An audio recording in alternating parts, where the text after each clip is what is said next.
1日上午，文安里活动中心真热闹，在现场会当看到真侪掠龄师傅咧为长辈掠龄保健，还有政府单位以及宗教团体宣导防灾资讯，以及反家暴、反诈骗等禁令宣导。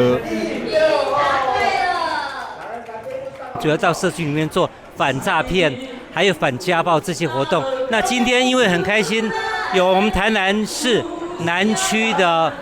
文安里的陈清泉里长非常的热心邀约我们来参与今天6月1号的端午节这样子一个盛会。文安里呢，文安社区这呢办这个端午节活动，每一年呢，拢会有咱长者呢，来参加这个端午节，